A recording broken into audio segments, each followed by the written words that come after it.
श्रीमान राज्यपाल महोदय, मध्य प्रदेश शासन भोपाल, आपसे विशेष आग्रह है कि केंद्र सरकार की जो महती योजना है नवीन व्यावसायिक शिक्षा, जो राज्य सरकार द्वारा संचालित की जा रही है, उसकी ओर हम आपका ध्यान आकर्षण चाहते हैं।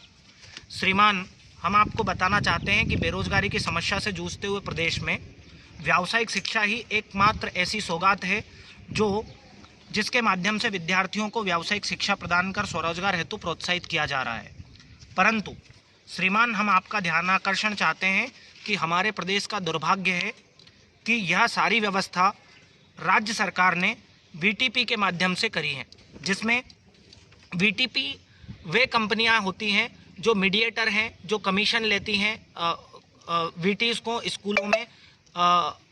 रखने के लिए,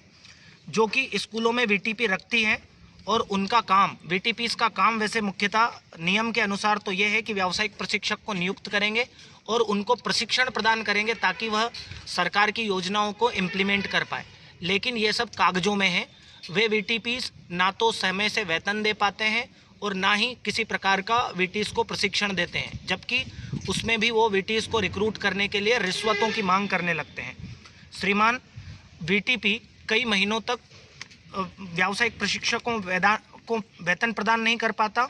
जो कि पहले से ही न्यूनतम निर्धारित है। कई सालों से ना तो उसको बढ़ाया गया है और ना ही वह समय पे उपलब्ध करा पा रहा है।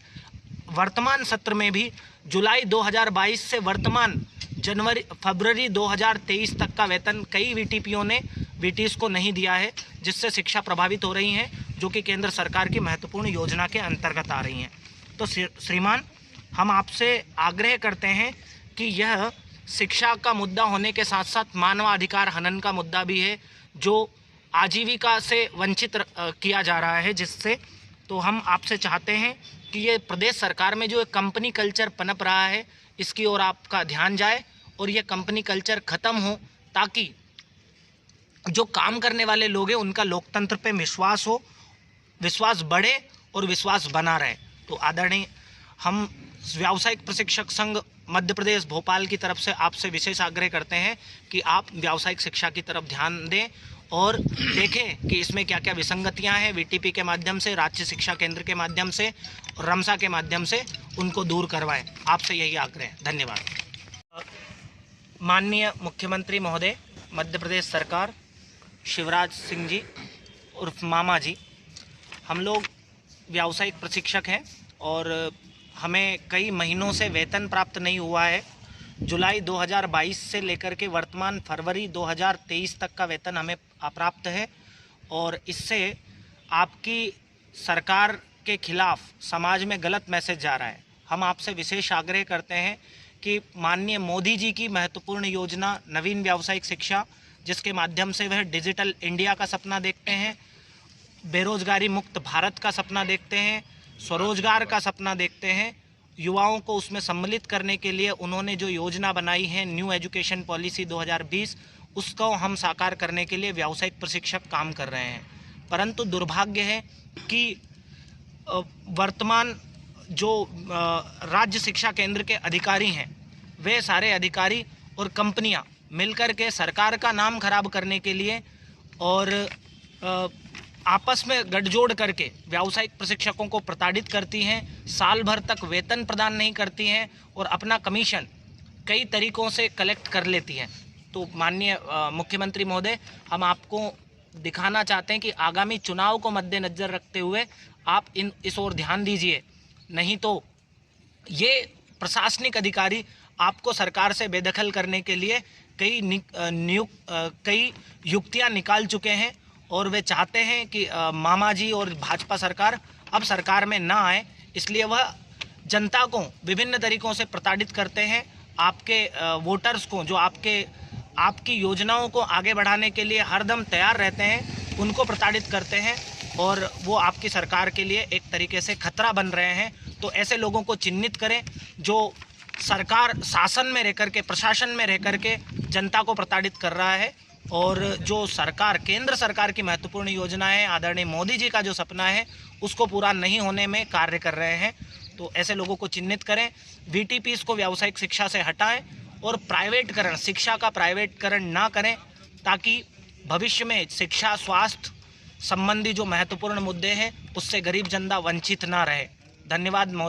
आदरणीय शिवराज सिंह चौहान जी। आशा करते हैं कि आप इसको संज्ञान में लेंगे और तुरंत VTPs को, व्यावसायिक प्रशिक्षक प्रोवाइडर जो कंपनियां हैं जो दलाली कर रही हैं, उनको शिक्षा से बाहर करेंगे और आप खुद इन चीज़ों को देख करके इनका निराकरण करेंगे। मुख्य मुद्दा है वेतन दे दीजिए ताकि हम लोग हमारे परिवार का भरण पोषण कर पाए। और राज्य सरकार की यहाँ पर क्यों बैठे? देखिए, मैं ये बताना चाह रहा हूँ कि जो माननीय प्रधानमंत्री नरेंद्र मोदी जी का सपना है देश को बेरोजगारी से मुक्त करने का, जिसमें उनकी एक महत्वपूर्ण योजना है नवीन व्यावसायिक शिक्षा, जिसके माध्यम से वह प्रदेश में के विभिन्न स्कूलों में व्यावसायिक शिक्षा संबंधी एक प्रोजेक्ट चलाती हैं राज्य सरकार के माध्यम से। लेकिन दुर्भाग्य है कि जो राज्य सरकारें हैं वो उसको किस तरीके से संचालित कर रही है, जिसका असर ग्राउंड पे देखने को नहीं मिल रहा है। हम लोग माननीय प्रधानमंत्री महोदय को ये अवगत कराना चाह रहे हैं कि जो सरकारें हैं, जो मध्य प्रदेश सरकार है विशेषतः, वह पूर्णतः विफल है उस प्रोजेक्ट को चलाने में। क्योंकि आज ये स्थिति है कि जो व्यावसायिक शिक्षा स्कूलों में वो चलाई जा रही है डिजिटल इंडिया बनाने के लिए, रोजगार बढ़ावा देने के लिए, स्वरोजगार के लिए, लोगों को प्रोत्साहित करने के लिए, वहाँ पर कंपनियों के माध्यम से वो सारी चीज़ें चलाई जा रही है और कंपनियाँ उन सारी चीज़ों को पेपरों पे कर रही है। वो ना तो समय से व्यावसायिक प्रशिक्षकों को वेतन दे पा रही हैं, ना ही वो उस योजना का इम्प्लीमेंटेशन कर पा रही हैं। तो हम ये संज्ञान में लाना चाहते हैं माननीय प्रधानमंत्री महोदय के कि योजनाओं का क्रियान्वयन प्रॉपर तरीके से हो, इसकी जानकारी मॉनिटरिंग जो वो रमसा के माध्यम से करवा रही है, उनको बोले कि क्या वो व्यावसायिक प्रशिक्षक जो हमें स्वरोजगार, देश में रोजगार बढ़ाने के लिए काम कर रहे हैं, क्या वो खुश हैं? क्या उनको हम समय से सैलरी, वेतन दे पा रहे हैं? और क्या हमारी योजना प्रॉपर इम्प्लीमेंट हो पा रही है? तो उनको पता चलेगा कि वास्तव में ऐसा कुछ भी नहीं है और ये सारी चीज़ें धरातल पर नहीं उतर रही है, जिससे जो प्रधानमंत्री मोदी जी का सपना है डिजिटल इंडिया का, रोजगार, स्वरोजगार देने का, वो धूमिल होता हुआ दिखाई दे रहा है। तो आदरणीय प्रधानमंत्री महोदय, आपसे विशेष निवेदन है कि आप मॉनिटरिंग करिए, आप देखिए कि ये जो कंपनियों के माध्यम से, कंपनी कल्चर के माध्यम से शोषण और जो दलाली का काम किया जा रहा है राज्य सरकारों द्वारा, उनको ऑब्जर्व करें और उनको हटा करके व्यावसायिक शिक्षा को पूर्णतः, जैसा आपने लिखा है नवीन व्यावसायिक शिक्षा न्यू एजुकेशन पॉलिसी 2020 में भी, उसको इम्प्लीमेंट करवाने के लिए कार्य करें। धन्यवाद आदरणीय प्रधानमंत्री महोदय।